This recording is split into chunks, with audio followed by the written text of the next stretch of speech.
Midnight here with another special report. When I played Life is Strange in 2015 and the DLC Before the Storm in 2017, I was captivated by their raw emotion, gripping stories, and four-dimensional characters. But when my pop passed away 3 years ago, the games took on an entirely different meaning. My old man exited the mortal coil in 2020, and while it wasn't COVID-related, the circumstances are otherwise irrelevant to our discussion.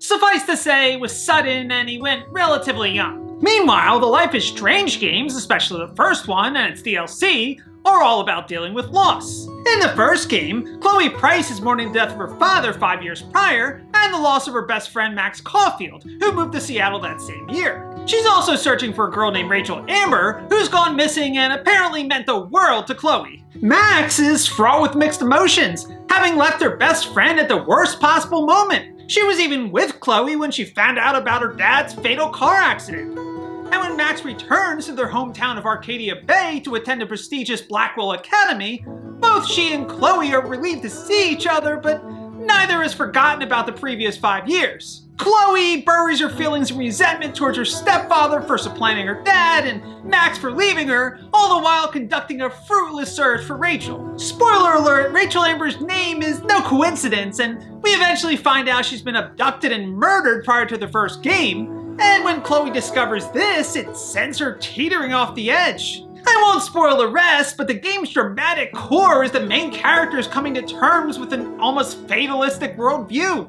Which is ironic because at the outset, Max suddenly discovers the ability to rewind time. The DLC, Life is Strange Before the Storm, takes place in the preceding 5 years, and we see the budding friendship and nascent romance between Chloe and Rachel. And we gain an appreciation for why Rachel meant so much to Chloe. Of course, a big part of the DLC's emotional thrust is the dramatic irony of Rachel's eventual death.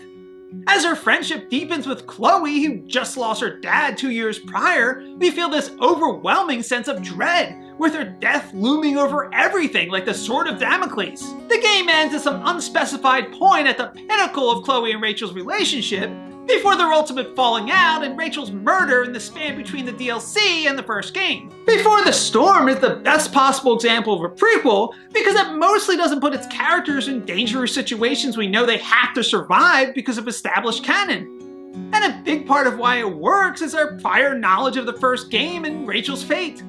It adds a whole new emotional dimension that wouldn't exist if we played the games in chronological rather than release order. Either way, all this grief and sadness definitely struck a chord with me after my own father's passing, and it still does to this day. What's really interesting is how each character deals with loss in their own way.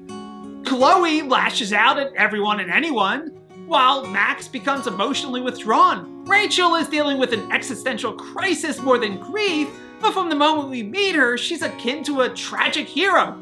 It can only end one way for her, which transfers the grief from her to us as the players. It's a profound exploration of emotional anguish, and along with the first game, it definitely helped with my own bereavement. Thanks for joining me for another special report. Please remember to like this video and subscribe to my televisual program, and I'll see you next time. This is Jimmy Midnight signing off.